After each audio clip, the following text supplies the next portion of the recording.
Sir good morning. Good morning sister. ஓம் சாந்தி. ஓம் சாந்தி. குஷியா இருக்கீங்களா? குஷியா இருக்கேன் சிஸ்டர். நீங்க எப்படி இருக்கீங்க? குஷியா இருக்காங்க. யோகா நல்லா வந்தது. Okay sister, super. இன்னைக்கு ம். அப்பா ஞானம் மற்றும் பக்தி ரெண்டுக்கும் உள்ள வித்தியாசம் என்ன அப்படின்னு அப்படியே கம்பேரிசன் பண்ணி சொல்லியிருக்காரு சிஸ்டர் முரளி. Okay brother. சரி, வாசிங்க இன்னைக்கு முரளி. மகா வாக்கியங்களை கேட்போம். ம் 10/3/2025 காலை முரளி பாப்தாதா மதுபன். ஓம் சாந்தி. இனிமையான குழந்தைகளே, நீங்கள் மனிதரிலிருந்து தேவதையாகக்கூடிய கல்வியை கற்க வேண்டும், கற்பிக்கவும் வேண்டும். அனைவருக்கும் சுகதாமம் மற்றும் சாந்தி தாமமான வழியை காண்பிக்க வேண்டும். ஆமா, நீங்க மனிதர்ல இருந்து தேவதையாகக்கூடிய பாடத்தை கற்க வேண்டும் மற்றும் கற்பிக்க வேண்டும். சாந்தி தாமம் மற்றும் சுகதாமத்துக்கான வழிகாட்ட வேணும் அப்படின்னு சொல்லியிருக்காரு. கேக்குறாங்க, சதுவ பிரதான முயற்சியாளர்களின் அடையாளம் என்ன? பதில், அவர்கள் மற்றவர்களையும் தனக்கு சமமாக மாற்றுவார்கள். அவர்கள் நிறைய பேருக்கு நன்மை செய்து கொண்டே இருப்பார்கள். ஞான செல்வத்தினால் பையை நிரப்பிக் கொண்டு தானம் செய்வார்கள். 21 பிறவிகளுக்கு சொத்து அடைவார்கள். மற்றவர்களுக்கும் கொடுப்பார்கள். சத்துவ பிரதான முயற்சியாளர்கள் எப்படி இருப்பாங்க அப்படின்னு சொல்றாரு. அவங்க 21 பிறவிக்கு சொத்து அடைவார்கள். மற்றவர்களுக்கும் கொடுப்பார்கள். ஃபர்ஸ்ட் பாயிண்ட் என்ன சிஸ்டர் சொன்னாரு? மற்றவர்களையும் மற்றவர்களை தனக்கு சமமா மாத்துவாங்க. பலருக்கு நன்மை செய்யக்கூடியவங்களா இருப்பாங்க. ஞான செல்வத்தை தாரணை செய்து மற்றவர்களுக்கும் தானம் கொடுக்கக்கூடியவங்களா இருப்பாங்க. 21 பிறவிக்கான சொத்து அடைவாங்க. மற்றவர்களையும் அடைய வைப்பாங்க, மற்றவர்களுக்கும் கொடுப்பாங்க அப்படின்னு சொல்லியிருக்காரு சிஸ்டர். பாடல். ஓம் நம சிவாய. ஓம் சாந்தி. பக்தர்கள் யாருடைய மகிமை செய்கிறார்களோ அவருக்கு முன்பு நீங்கள் அமர்ந்திருக்கிறீர்கள். உங்களுக்கு எவ்வளவு புஷ்டி இருக்க வேண்டும். சிவாய நமக என்று அவருக்கு கூறுகிறார்கள்.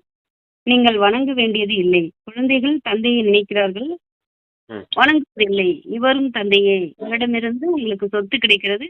நீங்கள் வணங்குவதில்லை, நினைக்கிறீர்கள். ஜீவாத்மா நினைக்கிறது, பாபா இந்த உடலை கடனாக பெற்றிருக்கிறார். தந்தையிடமிருந்து எல்லையற்ற சொத்தை எப்படி பெறுவது என அவர் நமக்கு வழி காண்பித்துக் கொண்டு இருக்கிறார். நீங்களும் நன்கு புரிந்து கொள்கிறீர்கள். சத்தியகம் என்பது சுகதாமமாகும். ஆத்மாக்கள் வசிக்கும் இடத்திற்கு சாந்திதாமம் என்று பெயர். நாம் சாந்தி தாமத்தில் வசிப்பவர்கள் என உங்களுடைய புத்தியில் இருக்கிறது. இல்ல பிரதர்?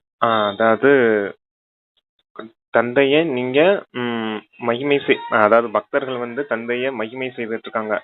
பக்தர்கள் பகவான மகிமை செய்துட்டு இருக்காங்க. யார மகிமை செய்யறாங்களோ அவர் முன்னாடி நீங்க அமர்ந்திருக்கீங்க அப்படின்றத பாபா சொல்றாரு. நீங்க தந்தைய வணங்க வேண்டியதில்லை அப்படின்னு சொல்றாரு. ஏன்னா தந்தைய குழந்தைகள் வணங்க மாட்டாங்க. பக்தர்கள் தான் பகவானை வணங்குவாங்க. இங்க தந்தையா வந்திருக்கேன், அதனால நீங்க வணங்க வேண்டியதில்லை. அப்ப தந்தை வந்து உங்களுக்கு சாந்தி தாமம் மற்றும் சுகதாமத்திற்கான வழி சொல்லிட்டு இருக்கேன் அப்படின்னு சொல்றாரு சிஸ்டர். வணங்க வேண்டியது ஆனா நினைக்கணும்.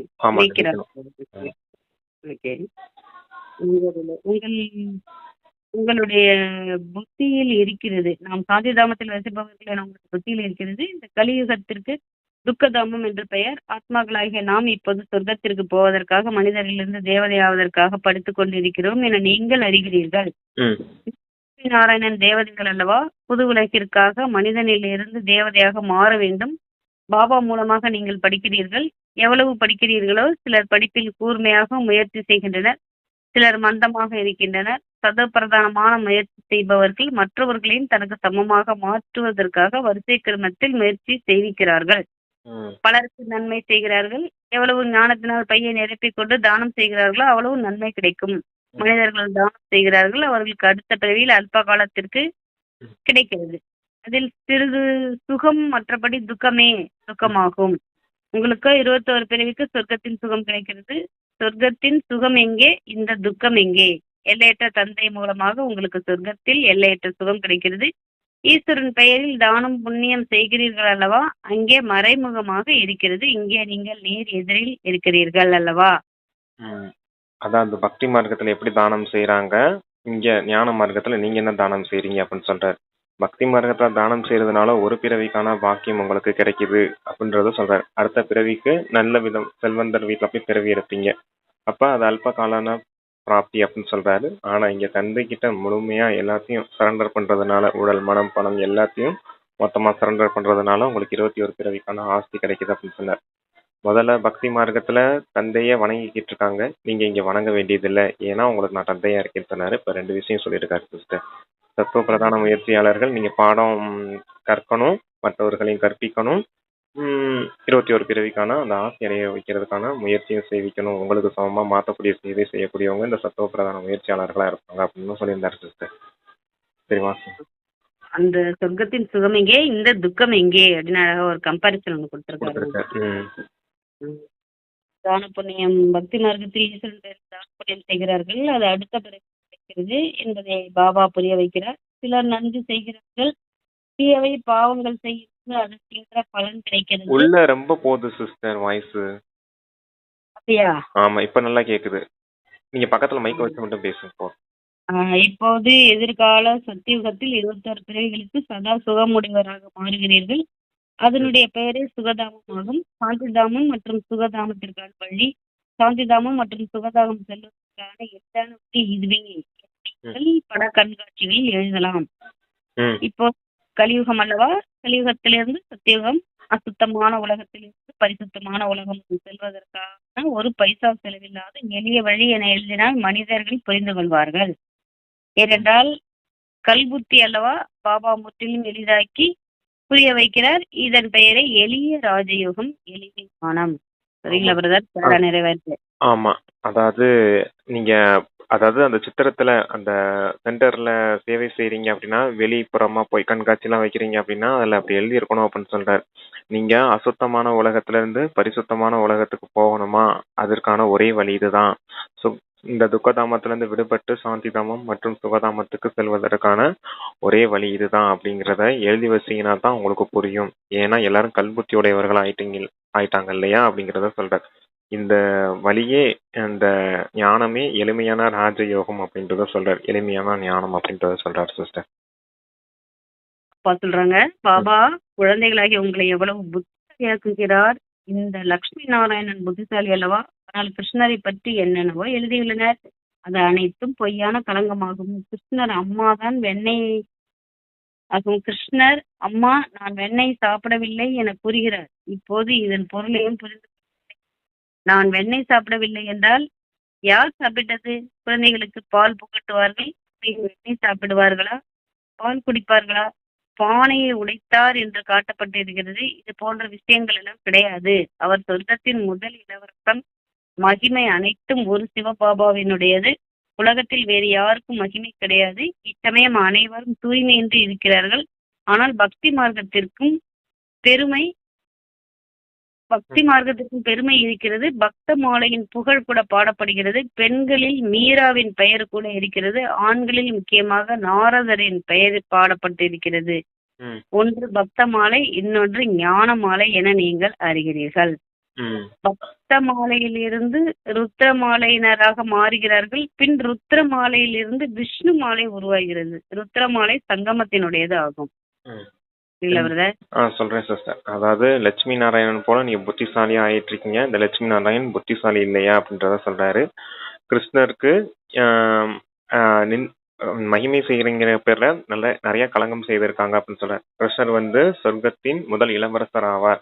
ஆனா பக்தி மார்க்கத்துல அவருக்கு என்னென்ன நிந்தனை செய்துட்டாங்க, வெண்ணெயை திருடினாரு, அந்த மாதிரி எல்லாம் சொல்லிட்டாங்க இல்லையா, நிந்தனை செய்துட்டாங்க இல்லையா அப்படிங்கறத சொல்றாரு. இங்க குழந்தை பால் குடிப்பாங்களா இல்ல வெண்ணெயை திருடி சாப்பிடுவாங்களா அப்படின்றத கேக்குறாரு. ஏன்னா கிருஷ்ணர் குழந்தையா தானே காமிச்சிருக்காங்க அப்படிங்கறத சொல்றாரு. அப்ப வெண்ணெய்ங்கிறது என்னன்னா உலக ராஜ்யத்தின் விஷயம். இப்ப மகிமை எல்லாம் தந்தைக்குரியவர் தான். மற்றவங்க எல்லாருமே இங்க தூய்மையற்றவங்களா தான் இருக்காங்க அப்படிங்கறத சொல்றாரு. தந்தை தானே அந்த உலக ராஜ்யத்தை உங்களுக்கு கொடுக்குறாரு. அந்த ஞானத்தின் மூலமா உலக ராஜ்யத்தை அடையிறீங்க அப்படிங்கிற அந்த பொருள் விஷயத்தை யாரும் புரிஞ்சுக்கிறது இல்லை அப்படின்னு சொல்றாரு.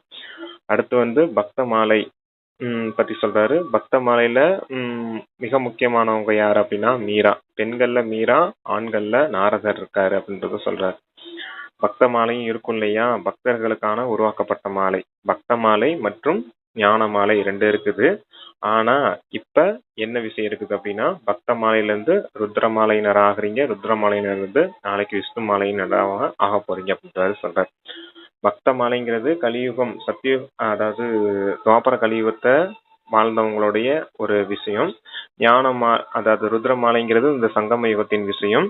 விஷ்ணு மாலைங்கிறது நீங்க ராஜ்யத்தை அடைய போறீங்க இல்லையா, சத்தியுகத்திலையும் திரேதாயுகத்திலையும், அதனுடைய விஷயம் அப்படின்றத சொல்றாரு. கிருஷ்ணரோட மகிமை சொல்லியிருக்காரு. அவர் இப்ப சத்தியவத்தினோட முதல் இளவரசன். ம் அதனால அவர் அந்த வெண்ணெய் சாப்பிட்டதுன்னு சொல்றது வந்து ஞான வெண்ணெய். ஞானத்தை வந்து வெண்ணெய். அதை வந்து கம்பேர் பண்றது எங்கன்னு வைக்கிறாரு. ஞானம்ன்றது அது உலக ராஜ்யத்தின் உருண்டை, உலக உருண்டை இருக்கு இல்லையா, அதைத்தான் வெண்ணெய் உருண்டையை திருடி சாப்பிட்டார் அப்படின்றது மாதிரி காமிச்சிட்டாங்க. அது விஷயம் புரியாம திருடிட்டாரு அப்படின்றாங்க. ஞானத்தின் மூலமா அவர் அந்த உலக ராஜ்யத்தை அடைஞ்சிருக்காரு அப்படிங்கிற பொருள் புரியாம சொல்லிட்டாங்க அப்படிங்கிறாரு. Okay sister. சொல்றாங்க ருத்ரமணி சங்கமத்தினுடையதாகும். இந்த ரகசியங்கள் குழந்தைகளாகிய உங்கள் புத்தியில் இருக்கிறது. இந்த விஷயங்களை பாபா உங்களுக்கு நேரடியாக புரிய வைக்கிறார். எதிரில் அமரும் போது உங்களுக்கு மெய்சில் இருக்க வேண்டும்.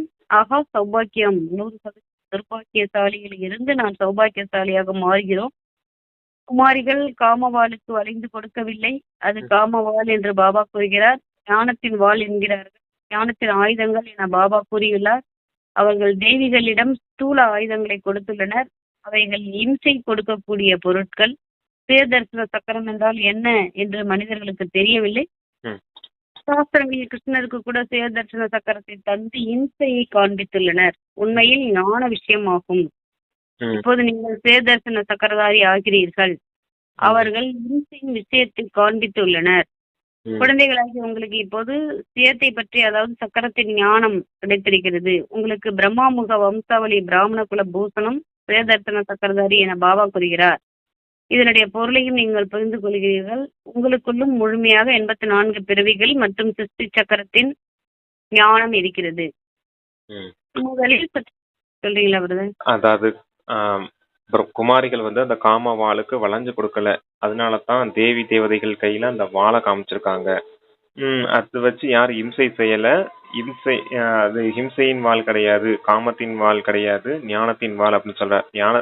காமத்தை வெற்றி அடைஞ்சதன் மூலமா, எதன் மூலமா வெற்றி அடைஞ்சிருக்காங்க? ஞானத்தின் மூலமா வெற்றி அடைஞ்சிருக்காங்க. அதுதான் பக்தி மார்க்கத்துல அவங்களுக்கு அந்த மாதிரி ஆயுதங்களை காமிச்சிருக்காங்க. அடுத்து கிருஷ்ணர் கையில அந்த சுயதர்சன சக்கரத்தை காமிச்சதா சொல்லியிருக்காங்க இல்லையா. அப்போ சுயதர்சன சக்கரங்கிறது 84 பிறவிகளின் சக்கரம். ஆனா அவங்க அந்த ஸ்தூல ஆயுதத்தை உருவாக்கி வச்சு இம்சை செய்தது மாதிரி காமிச்சிருக்காங்க. அதான் ஞானத்திற்கும் அந்த பக்திக்கும் எவ்வளவு வித்தியாசம் இருக்குது அப்படின்றத சொல்றாரு. சிஸ்டிங் அந்த 84 பிறவிகள்ங்கிறது இந்த முதல் இடைக்கடை ஞானம் தான். நீங்க யாரா இருக்கீங்க? இப்ப பிராமண குல பிரம்மாவின் முகவம்சாவளி புருஷோத்தம சங்கம யுவத்தனரா இருக்கீங்க அப்படின்றத சொல்றாரு சிஸ்டர். அவங்க கையில தான் அந்த 84 பிறவிகளின் சக்கரம் இருக்குது. உங்களுடைய மகிமையா அங்க கொடுத்துருக்காங்க அப்படின்றத சொல்றாரு. Okay sister. சொல்றாங்க முதலில் சத்தியுகத்தில் ஒரே ஒரு சூரிய வம்ச தர்மம் இருக்கிறது. பிறகு சந்திர வம்சம், இரண்டையும் சேர்த்து சொர்க்கம் என கூறப்படுகிறது. இந்த விஷயங்கள் கூட உங்களுக்குள் வரிசை கிரமத்தில் புத்தியில் இருக்கின்றது. உங்களுக்கு பாபா படிக்க வைத்ததால் படித்து புத்திசாலி ஆகி இப்போது நீங்கள் மற்றவர்களுக்கு நன்மை செய்ய வேண்டும். சுயதர்சன சக்கரதாரி ஆக வேண்டும். பிரம்மாவின் சிஸ்டர் ஏன் உள்ள போயிட்டு வருதுன்னு தெரியல சிஸ்டர். கிட்ட வச்சு படிக்கிறேன். ஓகே அப்படியா? சரி சிஸ்டர். மைக்க மட்டும் மறைக்காம. சரி ஓகே படிங்க சிஸ்டர். மறைஞ்சிருக்கா? மைக்கு மறைச்சிருக்கீங்கன்னு மைக்க மட்டும் உள்ள போயிட்டு வர்றது மாதிரி இருக்குது சிஸ்டர். மறைக்காங்க. சரி இப்ப பாருங்க. சுயதர்சன சக்கரதாரி ஆக வேண்டும். பிரம்மாவின் வாய் வழி வம்சம் ஆகாதவரை சிவபாபாவின் சொத்தை எப்படி அடைய முடியும்? இப்போது நீங்கள் பிராமணன் ஆகி இருக்கிறீர்கள். சொத்து சிவபாபாவிடமிருந்து பெற்றுக்கொண்டு இருக்கிறீர்கள். இதை மறக்கக்கூடாது. கருத்துக்களை குறிப்பெடுத்துக் கொள்ள வேண்டும். இது 84 பிறவிகளின் ஏணிப்படியாகும். படியில் இறங்குவது எளிதாக இருக்கிறது. படியில் ஏறும்போது இடுப்பில் கை வைத்து எப்படி ஏறுகிறார்கள். ஆனால் லிப்ட் கூட இருக்கிறது. இப்போது பாபா உங்களுக்கு லிப்ட் கொடுப்பதற்காக வருகிறார். நொடியில் ஏறும் கலை. இப்போது குழந்தைகளாகிய உங்களுக்கு நாம் ஏறும் கலையில் இருக்கிறோம் என்ற குஷி இருக்க வேண்டும். மிகவும் அன்பான தந்தை கிடைத்திருக்கிறார்.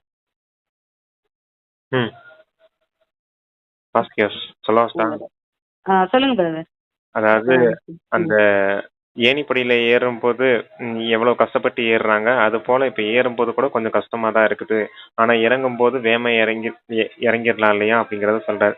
அதான் இறங்குறதுக்கு யாரோட உதவியும் தேவையில்லை. ஏன்னா 84 பிறவிகள் சக்கரத்துல நீங்க சத்துவ பிரதானத்துல இருந்து இந்த தமோ பிரதானம் ஆகிறதுக்கு நீங்களா இறங்கி வந்துட்டீங்க. ஆனா மீண்டும் ஏறுறதுக்கு முயற்சி செய்ய வேண்டியது இருக்குது அப்படின்றத சொல்றாரு சிஸ்டர். தமோ பிரதானத்துல இருந்து சத்துவ பிரதானம் ஆகணும் அப்படின்னா தந்தையின் நினைவு தான். நினைவுனாலதான் நீங்க தமோ பிரதானம் இருந்து சத்துவ பிரதானமா ஆக முடியும் அப்படின்றத சொல்றாரு சிஸ்டர். சொல்றாங்க அன்பான தந்தை கிடைத்திருக்கிறார். அவரை போன்ற அன்பான பொருள் எதுவும் இல்லை. சாது சன்னியாசிகள் போன்ற அனைவரும் அந்த ஒரு பிரியதர்ஷினை நினைக்கிறார்கள். அனைவரும் அவருடைய பிரியதர்ஷினிகள். ஆனால் அவர் யார் என்று புரிந்து கொள்ளவில்லை. சர்வவியாபி என்று மட்டும் கூறுகிறார்கள். ம் சிவபாபா இவர் மூலமாக நம்மை படிக்க வைக்கிறார் என நீங்கள் அறிகிறீர்கள். சிவபாபாவிற்கு தன்னுடைய என உடல் என்று இல்லை. அவர் பரமாத்மா ஆவார். பரமாத்மா என்றால் பரமாத்மா என்றால் பரம் ஆத்மா என்றால் பரமாத்மா. மற்றபடி அனைத்து ஆத்மாக்களின் உடலுக்கு என்று தனித்தனி பெயர் இருக்கிறது. ஒரே ஒரு பரமாத்மா தான். அவர் பெயர் சிவன். பிறகு மனிதர்கள் பல பெயர்களை வைத்து விட்டார்கள். விதவிதமான கோவில்களை கட்டி இருக்கிறார்கள். இப்போது நீங்கள் பொருளை புரிந்து கொள்கிறீர்கள். பாம்பேயில் பபுல்நாத் கோயில் இருக்கிறது. இச்சமயம் உங்களை முள்ளில் இருந்து மலராக மாற்றுகிறார். உலகத்திற்கு அதிபதியாக்குகிறார். முதல் முக்கியமான விஷயம், ஆத்மாக்களாகிய நம்முடைய தந்தை ஒருவரே. அவரிடமிருந்து பாரதவாசிகளுக்கு சொத்து கிடைக்கிறது. இந்த லட்சுமி நாராயணன் பாரதத்திற்கு அதிபதி அல்லவா? சீனாவிற்கும் இல்லை. சீனாவினராக இருந்திருந்தால் முகம் வேறு விதமாக இருந்திருக்கும். இவர்கள் பாரதத்தை சேர்ந்தவர்கள். ஓகே சிஸ்டர், சொல்லிடலாம். அதாவது அந்த பரமாத்மாங்கிறவர் ஒருத்தர் தான். அவர் இந்த பிரம்மாவுடைய உடலா ஆதாரமா எடுத்திருக்காரு. இவருக்குன்னு தனிப்பட்ட உடல் எதுவும் கிடையாது. உங்களுக்கு 84 பிறவிகளை 84 உடல்கள் கிடைக்குது. அந்த உடலுக்கான பெயர்கள் தான் ஒவ்வொரு பிறவிலையும் மாறி மாறி இருக்கும். ஆத்மாக்கள், ஜீவ ஆத்மாக்கள் அப்படின்னும் போது உடல் ரீதியான பாட்டு நடிக்கும் போது ஆத்மாக்களுக்கு எந்த பேரும் கிடையாது, உடலுக்கு தான் பேரு. ஆனா பரமாத்மாவுக்கு அவர் ஆத்ம ரூபத்திலே இருக்கிறதுனால அந்த பரமாத்மாவுக்கு தான் பேரு சிவன் அப்படின்றத சொல்றாரு. அடுத்து இந்த லட்சுமி நாராயணனை பத்தி சொல்லியிருந்தாரு இல்லையா? என்ன சிஸ்டர் சொல்லியிருந்தாரு? சீனாவிற்கு அதிபதி எல்லாம் அவங்க பாரதத்துக்கு தான் சொன்னாரு. அவங்க முகம் வந்து வேற மாதிரி இருந்திருக்கும். அதனால இவங்க பாரதத்தை சேர்ந்தவங்க தான் அப்படின்னு சொல்லி நமக்கு சமிக்கை கொடுக்குறது. ஆமா, பாரதத்தினரா இருக்கனாலதான் அவங்க முகம் வந்து பாரதவாசிகள் போல இருக்குது. சீனாவினுடையவர்களா இருந்தா அவங்கள போல இருந்திருக்கும். இங்க கோயில் எப்படி அமைச்சிருக்காங்க, இங்க பாரதவாசிகள் போலதானே அமைச்சிருக்காங்க அப்படிங்கறத சொல்றாரு. Okay sister. சொல்றாங்க, பாரதத்தை சார்ந்தவர்கள் முதலில் வெள்ளையாகவும் பிறகு கருப்பாகவும் மாறுகிறார்கள். ஆத்மாக்கள் அழுக்குப்படுகிறது, கருப்பாகிறார்கள். அனைத்திற்கும் எடுத்துக்காட்டு இவரே. குளவி புழுவை மாற்றி தனக்கு சமமாக உருவாக்குகிறது. சன்னியாசிகள் என்ன மாற்றுகிறார்கள்? வெள்ளை ஆடை அணிந்தவர்களை காவி அணிய வைத்து தலை வணங்க வைக்கிறார்கள். நீங்கள் இந்த ஞானத்தை அதாவது என்னன்னா, இப்ப இல்லறவாசிங்கன்னா ஒயிட் ட்ரெஸ் எல்லாம் போட்டிருப்பாங்க அப்படிங்கறத சொல்றாரு. ஆண்கள்லாம் வெள்ளை ட்ரெஸ்ல போட்டிருப்பாங்க. அவங்கள சன்னியாசிங்க என்ன செய்யறாங்க, என்ன காரியம் செய்யறாங்க, அந்த காவி ட்ரெஸ் போட வச்சு தலை வணங்க செய்யறாங்க அப்படிங்கறத சொல்றாரு. அதாவது பக்தர்களா மாத்துறாங்க. ஆனா தந்தை இவங்கள மனிதர்ல இருந்து தேவதையாவில மாத்துறேன் அப்படிங்கறத சொல்றாரு. Okay sister. சொல்றாங்க, நீங்கள் இந்த ஞானத்தை எடுக்கிறீர்கள். இந்த லட்சுமி நாராயணனை போன்று அழகுடையவராக மாறுகிறீர்கள். இப்போது இயற்கை கூட தமோ பிரதானமாக இருக்கிறது. இந்த பூமியும் தமோ பிரதானமாக இருக்கிறது. நஷ்டத்தை ஏற்படுத்துகிறது. ஆகாயத்தில் புயல் அடித்தால் எவ்வளவு நஷ்டம் ஏற்படுகிறது, தொல்லைகள் ஏற்பட்டு கொண்டே இருக்கிறது. இப்போது இந்த உலகத்தில் துக்கம் நிறைந்து இருக்கிறது. அங்கேயோ பரம சுகம் இருக்கும். பாபா பரம துக்கத்தில் இருந்து பரம சுகத்திற்கு அழைத்து செல்கிறார். இது அழிய போகிறது. பிறகு அனைத்தும் தூய்மையாகி விடுகிறது. இப்போது நீங்கள் முயற்சி செய்து தந்தையிடமிருந்து எவ்வளவு சொத்து அடைகிறீர்களோ அவ்வளவு அடையுங்கள். இல்லை என்றால் கடைசியில் வருத்தப்பட வேண்டி இருக்கும். தந்தையே வந்தார், ஆனால் எதையும் அடையவில்லை. மூங்கில் தீப்பற்றி ஏறியும் அப்போது கும்பகாரண தூக்கத்திலிருந்து விழிப்பார்கள் என்று கூறப்பட்டிருக்கிறது. பிறகு ஐயோ ஐயோ என கதறிக்கொண்டே இருப்பார்கள். ஐயோவிற்கு பிறகு வெற்றி முழக்கம் ஏற்படும். கலியுகத்தில் ஐயோ ஐயோ அல்லவா, ஒருவர் அடித்து கொண்டே இருக்கின்றனர். நிறைய பேர் இறப்பார்கள். கலியுகத்திற்கு பிறகு நிச்சயம் சத்தியுகம் வரும். இடையில் இது சங்கம் ஆகும். இதற்கு புருஷோத்தம யுகம் என கூறப்படுகிறது. பாபா தமோ பிரதானத்தில் இருந்து சதோ பிரதானமாக மாறுவதற்கான வழியை நன்கு தெரிவிக்கிறார். என்னை நினையுங்கள், வேறு எதுவும் செய்ய வேண்டியது இல்லை என கூறுகிறார். அதாவது இப்ப விநாசமாக போகுது அப்படின்றத சொல்றாரு. அந்த விநாசமாகும் போது அதாவது தந்தை வந்திருக்காரு. தந்தை கிட்ட இருந்து நம்ம இந்த சமயத்துல ஆஸ்தி அடையணும். ஆஸ்தி அடையலைன்னா இறுதி நேரத்துல வருத்தப்பட வேண்டியது இருக்கும் அப்படின்றத சொல்றேன். ஐயோ ஐயோன்னு கதறுவாங்க. நீங்களும் கூட வருத்தப்படுவீங்க. தந்தையே வந்திருக்காரு, நம்ம இவர்கிட்ட இருந்து ஆஸ்தி அடையலையே அப்படின்னு. மூங்கில் காடு மொத்தமா தீப்பிடிச்சு எரியும். அப்ப எல்லா கும்பகர்ணர்களும் வெளிப்படைவாங்க அப்படிங்கறத சொல்றாரு சிஸ்டர். சரி வாசிங்க. ஈவுக்கு பிறகு வெற்றி முழக்கம் வரும். ம் ம். புருஷோத்தம சங்கம யுகம்னு பேரு. இப்ப நம்ம சங்கம யுகத்துல இருக்கோம். இதுக்கு வேறு புருஷோத்தம சங்கம யுகம், புருஷோத்தமம் முயற்சி செய்யக்கூடிய சங்கம யுகம் அப்படின்னு சொல்லி சமிக்கை கொடுக்குறாரு. ம் என்னை நினையுங்கள், வேற எதுவும் செய்ய வேண்டியதில்லை. அவர் நினைச்சிட்டே இருந்தா அவருடைய பாவங்கள்லாம் பஸ்பமாக்கி விட்டுறதா சொல்றேன். கொடுத்துருக்காரு, சமிக்கை கொடுத்துருக்காரு. ம். பிரதர் அப்பா சொல்றாங்க, செய்ய வேண்டியதில்லை, வேற எதுவும் செய்ய வேண்டியதில்லை என கூறுகிறார். இப்போது குழந்தைகளாகி நீங்கள் தலை வணங்க வேண்டியதில்லை. பாபா முன்பு யாராவது கை கூப்பினால் பாபா ஆத்மாவாகிய உனக்கும் கை இல்லை, தந்தைக்கும் இல்லை. பிறகு யாரை வணங்குகிறீர்கள்? கலியுக பக்தி மார்க்கத்தின் அடையாளம் ஒன்று கூட இருக்கக்கூடாது. ம் ஓ ஆத்மா, நீங்கள் ஏன் கை கூப்புகிறீர்கள்? ம் தந்தையாகிய என்னை மட்டும் நினையுங்கள். நினைத்தல் என்றால் கை கூப்புவது கிடையாது. ம் மனிதர்கள் சூரியன் முன்பும் கை சேர்த்து வணங்குகிறார்கள். ம் யாராவது மகாத்மா என்றாலும் வணங்குகிறார்கள். நீங்கள் கை வணங்க வேண்டியது இல்லை. இது என்னால் கடனாக பெறப்பட்ட உடல் ஆகும். ஆனால் சிலர் ம் கை வணங்கினால் ரிட்டனாக கை வணங்க வேண்டி இருக்கிறது. ம் நாம் ஆத்மா, நாம் இந்த பந்தனத்திலிருந்து விடுபட்டு வீட்டிற்கு செல்ல வேண்டும் என நீங்கள் புரிந்து கொள்ள வேண்டும். ம் இதன் மீது வெறுப்பு வருகிறது. இந்த பழைய உடலை பாம்பை போன்று விட வேண்டும். ம் குளவியிடம் எவ்வளவு அறிவு இருந்தால் புழுவையும் குளவியாக மாற்றுகிறது. இருங்க சிஸ்டர் சொல்லிடலாம். அதாவது கை கூப்பி வணங்க வேண்டிய அவசியம் இல்லை. கை கூப்பி வணங்குறீங்க அப்படின்னா தேகத்தை பார்த்து தான் வணங்குவீங்க. அதனால ஆத்மாவான உங்களுக்கும் கை கிடையாது, பரமாத்மாவான எனக்கும் கை கிடையாது. இந்த உடல் வந்து நான் ஆதாரமா எடுத்திருக்க உடல் தானே தவிர அப்படிங்கிறத சொல்றார். ஆனா வணங்க தேவையில்லை, நீங்க நினைச்சா மட்டும் போதும் அப்படின்றத சொல்றார். யாராவது இப்படி கை கூப்பி வணங்கினா நாமளும் அவங்களுக்கு மரியாதை கொடுக்குற விதமா திருப்பி ரிட்டனுக்கு கை வணங்க வேண்டியது இருக்குது அப்படின்றத சொல்றாரு. அடுத்து என்ன சொன்னது, நீங்க அந்த பாம்பை போல இந்த சரீரத்தை விடணும் அப்படின்னு சொல்றாரு. பாம்பு எப்படி சட்டையை கழட்டி போட்டுட்டு போதும், அதே போல நீங்க இந்த தேகத்தை விட்டுட்டு நீங்க சாந்திதாமம் போகணும் அப்படிங்கிறதுக்காக சொல்றாரு.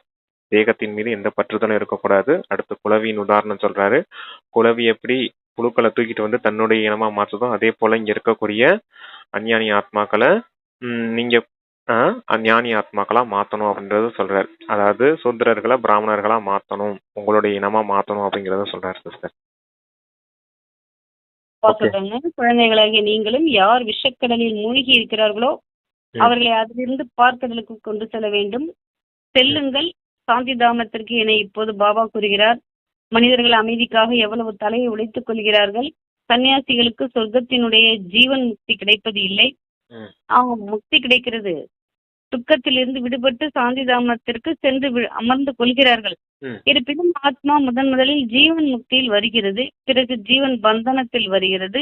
ஆத்மா சதோ பிரதானமாக இருக்கிறது, பிறகு படியில் இறங்குகிறது. முதலில் சுகத்தை அனுபவித்து பிறகு மெல்ல மெல்ல இறங்கி தமோ பிரதானமாகி விடுகிறது. இப்போது அனைவரையும் மீண்டும் அழைத்து செல்வதற்காக தந்தை வந்திருக்கிறார். என்னை நினையுங்கள், தூய்மையாகி விடுவீர்கள் என பாபா கூறுகிறார். அதாவது அந்த ஏணி படிக்கட்டுல எப்படி இறங்கி வரீங்க அப்படிங்கறத சொல்றாரு. ஆத்மாக்கள் முதல்ல சத்துவ பிரதானமா இருந்தீங்க, அந்த ஏணி படிக்கட்டுல கொஞ்சம் கொஞ்சமா இறங்கி வர வேண்டியது இருக்குது அப்படின்னு சொல்றாரு. சத்துவ பிரதானத்துல இருந்து சத்துவம், அப்புறமேல் ரஜோ, தமோ பிரதானம் இறங்கி வர வேண்டியது இருக்கு இல்லையா அப்படிங்கறத சொல்றாரு. ஜீவன் முக்தியிலிருந்து ஜீவன் பந்தனத்துல கொஞ்சம் இறங்கி வரும். ஆமா, நீங்க சன்னியாசிகளுக்கு அந்த முக்தி மட்டும் தான் கிடைக்குது. ஏன்னா எல்லாரும் இப்ப விநாசமானதுக்கு அப்புறம் எல்லா ஆத்மாக்களும் சாந்தி தாமத்துக்கு போயிடுவாங்க. போனதுக்கு அப்புறம் ஜீவன் முக்தியின் ஆஸ்தி குழந்தைகளாய் உங்களுக்கு கிடைக்குது. நீங்க தான் அந்த நீங்க தான் கொஞ்சம் கொஞ்சமா இறங்கி வாரீங்க அப்படின்னு சொல்லியிருக்காரு. முதல்ல ஜீவன் முக்தியில இருக்கீங்க அரைக்கல்பம், அப்புறமேலு உடல் ரீதியான பந்தனம் ஏற்பட்டது, ஜீவன் பந்தனத்துல வந்துடுறீங்க. இப்ப தந்தை மீண்டும் வந்து உங்களை ஜீவன் பந்தனத்துல இருந்து ஜீவன் முக்திக்கான ஆஸ்தி கொடுத்துட்டு இருக்கேன் அப்படிங்கிறார். சரிங்க சிஸ்டர். அப்பா சொல்றாங்க, மனிதர்கள் சரீரத்தை விடும்போது மிகவும் துன்பத்தை அனுபவிக்கிறார்கள். ஏனென்றால் தண்டனையை அனுபவிக்க வேண்டி இருக்கிறது என பாபா புரிய வைத்துள்ளார். சரீரத்தை விடும்போது தண்டனை அடைகிறாங்க. ஏன்? ஏன்னா உடல் மீது அனுபவிக்கிறாங்க. ஏன்னா தண்டனை அடைய வேண்டி இருக்கு. ஏன் தண்டனை அடையணும்? கணக்க முடிக்கணும் அப்படின்னு சமிக்கை கொடுக்குறாருன்னு நினைக்கிறேன். ஆமா, உடல் மீது பற்றுதல், இந்த தேகத்தை விட போறோமே அப்படிங்கிற பற்றுதல், மேற்கொண்டு இந்த உடல் ரீதியான பாவம் செய்திருப்பாங்களே அந்த பிறவியில, அதற்கான தண்டனை அனுபவிக்க வேண்டியும் இல்லையா, அதுக்காகத்தான் அவங்க வருத்தப்படுறாங்க அப்படின்றத சொல்றாரு. அடுத்து காசி கல்வெட்டை பத்தி சொல்றாங்க. காசியில் கிணற்றில் விழுந்து இருக்கிறார்கள். ஏனென்றால் சிவனுக்கு அர்ப்பணமானால் முக்தி கிடைக்கும் என கேள்விப்பட்டு இருக்கிறார்கள். ம். இப்போது நீங்கள் அர்ப்பணமாகிறீர்கள் அல்லவா? எனவே பக்தி மார்க்கத்தில் கூட அந்த விஷயங்கள் நடக்கிறது. எனவே சிவனிடம் சென்று அர்ப்பணமாகிறார்கள். இப்போது யாரும் திரும்பி போக முடியாது என பாபா புரிய வைக்கிறார். ஆம், இவ்வளவு அர்ப்பணம் ஆகிறோம் என்றால் பாவங்கள் விலகுகிறது. கணக்கு வழக்கு புதியதாக ஆரம்பமாகிறது. நீங்கள் இந்த சிருஷ்டி சக்கரத்தை அறிந்து கொண்டீர்கள். இச்சமயம் அனைவருடையும் இறங்கும் கலையாகும். நான் வந்து சத்கதி அளிக்கிறேன் என பாபா கூறுகிறார். ம். அனைவரையும் வீட்டிற்கு அழைத்துச் செல்கிறேன். தூய்மை இல்லாதவர்களை உடன் அழைத்துச் செல்ல மாட்டேன். தூய்மை இல்லாதவர்களை உடன் அழைத்துச் செல்ல மாட்டேன். அவை இப்போது தூய்மையாகிவிட்டால் உங்களுடைய ஜோதி எரிய ஆரம்பிக்கும். திருமணத்தின் போது பெண்ணின் தலையில் மண் விளக்கில் தீபம் ஏற்றுகிறார்கள். இந்த பழக்கம் இந்த பாரதத்தில் தான் இருக்கிறது. பெண்ணின் தலையில் மண் விளக்கில் தீபம் ஏற்றுகிறார்கள். கணவனின் தலையில் ஏற்றப்படுவதில்லை. ஏனென்றால் கணவனை ஈஸ்வரன் என கூறுகிறார்கள். ஈஸ்வர் மீது எப்படி ஜோதி ஏற்றுவார்கள்? என்னுடைய ஜோதி எரிந்து கொண்டுதான் இருக்கிறது என பாபா புரிய வைக்கிறார். நான் உங்களுடைய ஜோதியை ஏற்றுகிறேன், பாபாவை ஜோதி என்றும் கூறுகிறார்கள். ஓகே. சொல்லுங்கள். அதாவது அந்த திருமணம் நடக்கும்போது, அதாவது ஆண்கள் தலையில யாரும் அந்த ஜோதி ஏத்தி வைக்க மாட்டாங்க. பெண்கள் தலையில தான் ஜோதி ஏத்தி வைப்பாங்க. ஏன்னா ஆண்கள் தான் ஈஸ்வரன் அப்படின்னு சொல்லிட்டாங்க இல்லையா? அப்படிங்கறத சொல்றாரு. கணவனே ஈஸ்வரன் அப்படின்னு சொல்லியிருப்பாங்க. அப்ப பெண்கள் தலையில தான் ஏத்துறாங்க. அப்ப பரமாத்மா ஆண் ரூபத்துல இருக்காரு அப்படிங்கறத சொல்றாரு. சீதை ஏன்னா ஒரு ஆத்ம ராமனா இருக்காரு. நீங்க ஆத்ம சீதைகளா இருக்கீங்க. உங்களுடைய தலையில தான் தந்தை வந்து அந்த தீபத்தை ஏற்றி வைக்கிறேன் அப்படிங்கறத சொல்றாரு. ஏன்னா தமோ நிலைங்கிறது ஜோதி ரொம்ப மங்கிய நிலை. தந்தை மீண்டும் வந்து அந்த ஜோதியை மீண்டும் பிரகாசமாக்குறேன் அப்படிங்கறத சொல்றாரு. அதாவது தமோ நிலையிலிருந்து சத்துவ நிலைக்கு உயர்த்துறேன் அப்படிங்கிறதுக்காக அது உதாரணமா பக்தி மார்க்கத்துல திருமணத்தின் போது செய்யறாங்க. ஆனா உண்மையான விஷயம் இப்படி இருக்குது அப்படிங்கறத சொல்றாரு சிஸ்டர். அப்பா சொல்றாங்க, ம். ஜோதியை ஏற்றுகிறேன், பாபாவை ஜோதி என்றும் கூறுகிறார்கள். பிரம்ம சமாஜத்தினர் ஜோதியை ஏற்றுக்கொள்கிறார்கள். எப்போதும் ஜோதி எரிந்து கொண்டிருக்கிறது, அதைத்தான் நினைக்கிறார்கள். அதையே பகவான் என்றும் நினைக்கிறார்கள். ஒரு சிலர் சிறிய ஜோதி பெரிய ஜோதியோடு கலந்துவிடும் என நினைக்கிறார்கள். பல வழிகள் இருக்கின்றது. உங்களுடைய தர்மம் அளவற்ற சுகம் கொடுக்கக்கூடியது என பாபா கூறுகிறார். நீங்கள் சொர்க்கத்தில் நிறைய சுகத்தை பார்க்கிறீர்கள். புது உலகத்தில் நீங்கள் தேவதையாகிறீர்கள். உங்களுடைய படிப்பே எதிர்கால புது உலகத்திற்கானது ஆகும். மற்ற படிப்புகள் அனைத்தும் இவ்வுலகத்திற்கானதாகும். இங்கே நீங்கள் படித்து எதிர்காலத்தில் பதிவு அடைய வேண்டும். கீதையில் கூட உண்மையில் ராஜயோகம் கற்பிக்கப்பட்டிருக்கிறது. கடைசியில் போர் ஏற்பட்டது, எதுவுமே இல்லை. பாண்டவர்களுடன் நாயை காண்பித்திருக்கிறார்கள். இப்போது நான் உங்களை தேவி தேவதையாக மாற்றுகிறேன் என பாபா கூறுகிறார். இங்கே பலவிதமான துக்கங்களை கொடுக்கக்கூடிய மனிதர்கள் இருக்கிறார்கள். காம விகாரத்திற்காக எவ்வளவு துக்கம் கொடுக்கின்றனர். இப்போது எல்லையற்ற தந்தை ஞானக்கடல் நம்மை படிக்க வைத்துக் கொண்டு இருக்கிறார் என புத்தி உங்களுக்கு இருக்க வேண்டும். மிகவும் அன்பான பிரியதர்ஷனாக இருக்கிறார். பிரியதர்ஷினிகள் அரை கல்பம் நினைக்கின்றோம். நீங்கள் நினைத்து கொண்டே வந்துள்ளீர்கள். இப்போது நான் வந்திருக்கிறேன். நீங்கள் என்னுடைய வழிப்படி செல்லுங்கள் என பாபா கூறுகிறார். தன்னை ஆத்மா என உணர்ந்து தந்தையாகிய என்னை நினையுங்கள், வேறு யாரும் இல்லை. என்னுடைய நினைவு இல்லாமல் உங்களுடைய பாவம் எரிந்து போகாது. ஒவ்வொரு விஷயத்திலும் சற்றனிடம் ஆலோசனை கேட்டுக்கொண்டே இருங்கள். அதன்படி விடுபட்டும் பராமரித்துக் கொள்ளவும் செய்யுங்கள் என பாபா ஆலோசனை கொடுக்கிறார். ஒருவேளை ஆலோசனைப்படி நடந்தால் ஒவ்வொரு அடியிலும் பல மடங்கு கிடைக்கும். ஆலோசனை ஏற்றுக்கொண்டால் பொறுப்பில் இருந்து விடுபடலாம். அச்சா, முரளி நிறைவாயிருக்கு பிரதர். அதாவது பாண்டவர்களோட நாயை காமிச்சிருக்காங்க. ஆனா ஏன்னா முழு உலகமும் விநாசமானதுக்கு அப்புறம் பாண்டவர்கள் ராஜ்யம் அடைஞ்சாங்க. ராஜ்யத்துக்கு அப்புறம் சொர்க்கத்துக்கு போறதுக்காக முக்தி அடைகிறதுக்காக போகும்போது நாயும் கூட போச்சு அப்படிங்கிறதுக்காக அவங்க அந்த நாயை காமிச்சிருக்காங்க. ஆனா அந்த நாயின் விஷயம் கிடையாது. தந்தை உங்களை மனித நிலையிலிருந்து தேவதை நிலைக்கு உயர்த்துறேன் அப்படிங்கிறத சொல்றாரு. அதாவது இப்ப சாதாரண மனிதர்களா இருக்கீங்க, இப்ப விநாசமானதுக்கு அப்புறம் தேவி தேவதைகளா மாற போறீங்க. அந்த பாண்டவர்கள் யாரு? இந்த சங்கம யுகத்துல வாழக்கூடிய நீங்க தான் அப்படிங்கிறத சொல்றாரு. பாண்டவர்களைத்தான் அப்பா மனித நிலையிலிருந்து தேவதையா ஆக்குறேன் அப்படின்றத புரிய வச்சிருக்காரு. அடுத்து நீங்க அரை கல்பத்தின் பெரிய தரிசனிகள், இந்த ஒரு பெரிய தரிசனை நினைவு செய்யுங்க. தந்தையை நினைவு செய்யறதன் மூலமா தான் நீங்க தூய்மையாக முடியும் அப்படின்னு சொல்லியிருக்காரு. அப்ப பிரியதர்சனிகள் நினைவு செய்யணும். அடுத்து வந்து அந்த சர்ஜனுடைய ஆலோசனைப்படி நடந்தீங்க அப்படின்னா எல்லா பந்தனங்கள்ல இருந்து விடுபட்டுருவீங்க. அதான் எல்லா பொறுப்புல இருந்து விடுபட்டு பந்தனங்கள்ல இருந்து விடுபட்டு ஜீவன் முக்திய அடைஞ்சிருவீங்க அப்படின்னு சொல்லியிருக்காரு சிஸ்டர். மூணுமே ஒரே விஷயம்தான். பிரியதர்சன், அப்புறம் அந்த சர்ஜன், அழிவற்ற சர்ஜன். தந்தை என்ன ஸ்ரீமத் கொடுக்குறாரோ அதை போய் நடக்கணும் அப்படிங்கிறதுக்காக சொல்றாரு சிஸ்டர். சரி வாசிங்க. பிரதர், இனிமேலும் இனிமையான காணாமல் போய் கண்டெடுக்கப்பட்ட செல்லமான குழந்தைகளுக்கு தாயும் தந்தையுமான பாப்தாதாவின் அன்பு நினைவுகள் மற்றும் காலை வணக்கம். ஆன்மீக குழந்தைகளுக்கு ஆன்மீக தந்தையின் நமஸ்தே நமஸ்தே. தாரணைக்கு 2 பாயிண்ட்ஸ் கொடுத்துருக்காங்க. ம். ஃபர்ஸ்ட் பாயிண்ட், எல்லையற்ற தந்தையிடமிருந்து எல்லையற்ற சொத்தை அடைய நேரடியாக ஈஸ்வரன் பேரில் தானம் புண்ணியம் செய்ய வேண்டும். ஞான செல்வத்தினால் பையை நிரப்பிக் கொண்டு அனைவருக்கும் கொடுக்க வேண்டும். ம். அதாவது ஞான ரத்தினங்களால உங்களோட புத்தியை நிரப்பிட்டு எல்லாருக்கும் தானம் கொடுக்கணும் அப்படின்னு சொல்றாரு. Okay sister. செகண்ட் பாயிண்ட், இந்த புருஷோத்தம சங்கம யுகத்தில் தன்னை அனைத்து பந்தனங்களிலிருந்து விடுவித்துக் கொண்டு ஜீவன் முக்தி அடைய தயாராக வேண்டும். ம். குழலினை போன்று பூம் பூம் என ஊதி தனக்கு சமமாக மாற்றக்கூடிய சேவை செய்ய முடியும். ம். அதாவது அந்த குலவின் உதாரணம் சொல்றாரு. நீங்க எல்லாரையும் உங்களுக்கு சமமா மாத்துங்க. புழுக்கள்ல இருந்து அந்த குலவி தன்னுடைய இனமா மாத்துதுலயே அது போல நீங்களும் மற்றவர்களை மாத்துங்க அப்படின்னு சொல்லியிருக்காரு. எல்லாரையும் ஜீவன் பந்தனத்துல இருந்து ஜீவன் முக்திக்கு அழைச்சிட்டு போறதுக்கான காரியம் செய்யுங்க அப்படின்னு இருக்காரு சிஸ்டர். தந்தை கிட்ட நேரடியா எல்லாத்தையும் அர்ப்பணம் பண்ணுங்க அப்படின்னு சொல்லியிருக்காரு. ம். அப்ப வரதானம் கொடுக்குறாங்க. சர்வ பிராப்திகளின் அனுபவத்தின் மூலமாக சக்திசாலியாகி சதா வெற்றி மூர்த்தி ஆகுக. ம்.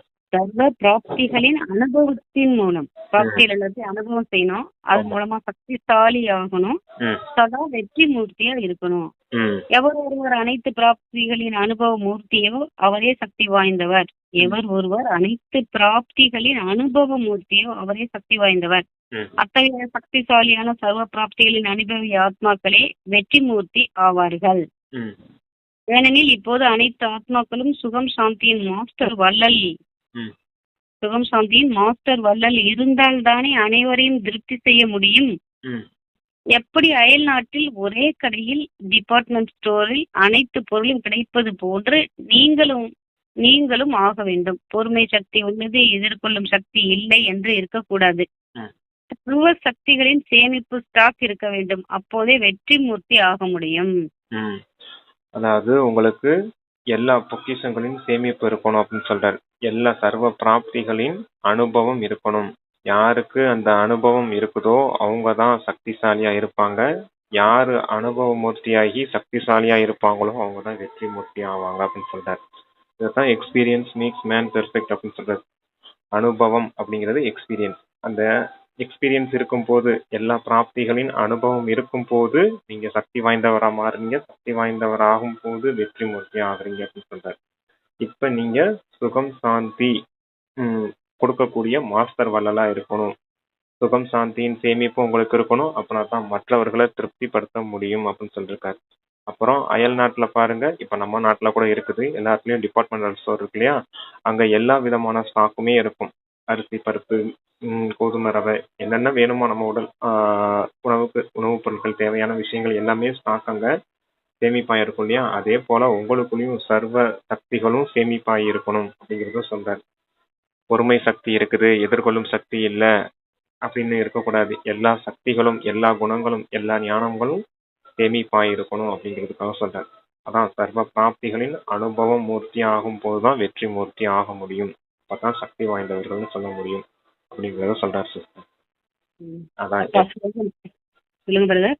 முக்கியமானது, எல்லா பிராப்திகளும் நமக்கு அனுபவம் பண்ணியிருக்கணும், எக்ஸ்பீரியன்ஸ் பண்ணியிருக்கணும். இந்த காரியம் செஞ்சா நமக்கு எந்த மாதிரியான பலன் கிடைக்குது அப்படிங்கிறது தெரிஞ்சு வச்சிருக்கணும்.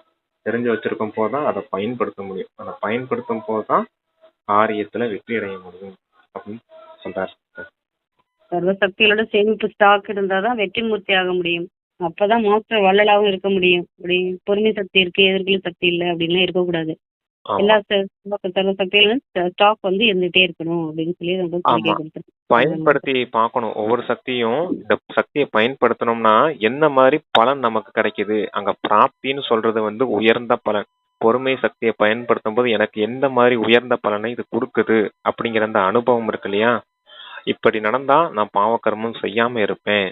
இந்த மாதிரி நடந்துகிட்டா நான் தெய்வீக குணங்களை தாரணை செய்யக்கூடியவனா இருக்கேன். அப்பா சொல்ற ஸ்ரீமத் படி கரெக்டா நடக்கக்கூடியவனா இருக்கேன் அப்படிங்கிற அந்த அனுபவம் இருக்கணும் உங்களுக்கு அப்படிங்கிறார்.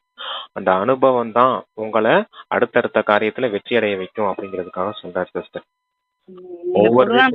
படி நடந்துட்டு இருந்தோம்னாலே அதுல வந்து அந்த அஷ்ட சக்திகளுக்கு வந்து அதுல இணங்கி இருக்கும். வர்றதுக்கு வாய்ப்பு இருக்கு. ஆமா. அஷ்ட சக்திகளை பயன்படுத்துங்க.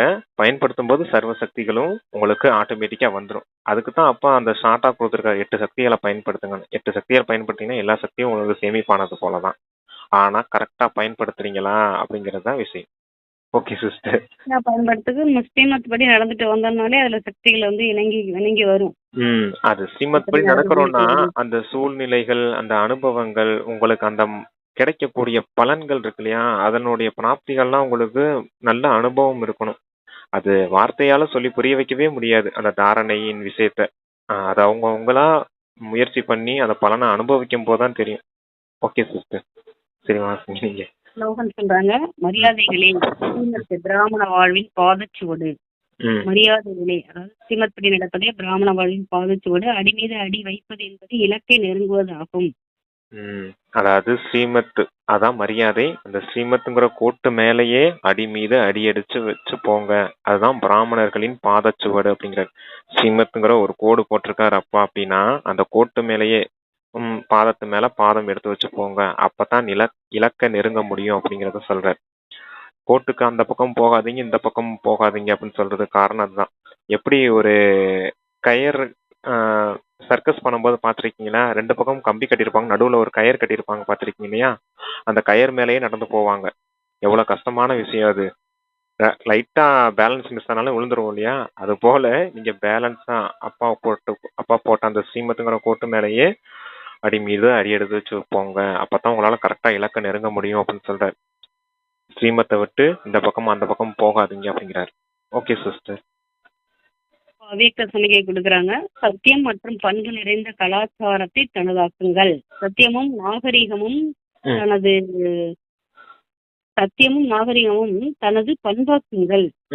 இப்பொழுதெல்லாம் சிலர் முக்கியமாக ஒரு வார்த்தை மட்டும் பயன்படுத்துகிறார்கள். என்னால் பொய்மையை பார்க்க முடியாது, பொய்மையை கேட்க முடியாது. எனவே பொய்மையை பார்த்தாலோ கேட்டாலோ உள்ளம் கொதிக்கிறது. ஆனால் பொய்யான ஒருவரை பார்த்து உள்ளம் கொதிக்குமானால் அதுவும் பொய்மையே ஆகும். பொய்மையை அழிக்க தன்னுள் சத்தியம் எனும் சக்தியை கையாளுங்கள். அதாவது பொய்மைய என்னால பார்க்க முடியல, பொய்மையை என்னால கேட்க முடியல, இதெல்லாம் பார்த்தா என்னுடைய உள்ளம் கொதிக்கிறது அப்படின்னு சொல்றாங்க சிலர். ஆனா பொய்யான ஒருவரை அவர் செய்யக்கூடிய காரியத்தை பார்க்கும் போது உள்ளம் கொதிக்கவும் கூடாது அப்படிங்கிறத சொல்றார். அப்படி உள்ளம் கொதிக்குது அப்படின்னாலே பொய்மை இருக்குது அப்படின்றத புரிஞ்சுக்கோங்க அப்படிங்கிற. மனசு எப்பவும் அமைதியா இருக்கணும். அமைதியை கெடுக்கிற மாதிரி அசாந்தி ஆகுதுனாலே ஏதோ ஒரு பொய்மையை நம்ம தவறா புரிஞ்சு வச்சிருக்கோம் அப்படிங்கிறத அர்த்தம் அப்படின்றத சொல்றாரு. மனம் அமைதி கெட்டாலே அங்க பொய்மை இருக்குதுன்னு அர்த்தம் அப்படிங்கிறத புரிஞ்சுக்கணும் நீங்க. அதான் பொய்மையான ஒருத்தரை பார்த்து நீங்க உள்ளம் கொதிக்க வேண்டிய அவசியம் இல்லை.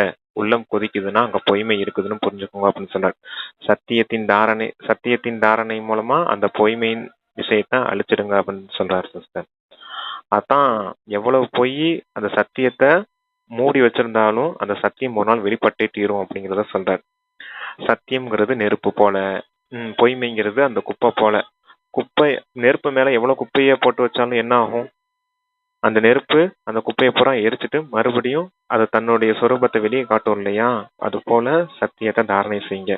இதுக்கு உதாரணம் என்ன அப்படின்னா, ஆத்மாவை பாருங்க, ஆத்மாவை பார்க்கக்கூடிய பயிற்சி செய்யுங்கன்னு அப்பா சொல்றாரு இல்லையா, அதை கூட எடுத்துக்கலாம். ஏன்னா தேகம்ங்கிறது பொய்யா இருக்குது, நீங்க ஆத்மாங்கிறது தான் உண்மையா இருக்குது. சத்தியமான பார்வை இருக்கணும் அப்படின்னா நீங்க ஆத்மாவை பார்க்கக்கூடிய பார்வை தான் சத்தியமான பார்வை. தேகத்தை பார்த்தீங்கன்னா அது பொய்யான பார்வை. அதனால்தான் பொய்யான விஷயங்களை பார்க்காதீங்க, சத்தியத்தின் விஷயத்த பாருங்க அப்படின்னு சொல்றாருப்பா. ஓகே சிஸ்டர், ஏதோ சொல்றீங்களா? ஓகே. இதை பத்தி தான் சொல்லியிருக்காரு. ஒரு உள்ளம் கொதிக்குமானால் அதுவும் பொய்மையே. அதனால தன்னில் சத்தியம் என்னும் சக்தியை கையாளுங்கள், ஏற்றுக்கொள்ளணும், அதை கையாளணும்னு சொல்லியிருக்கு. அப்பாவுக்கு நன்றி. Thanks brother. ஓம் சாந்தி. ஓம் சாந்தி. Thank you sister. தேங்க்யூ பாபா.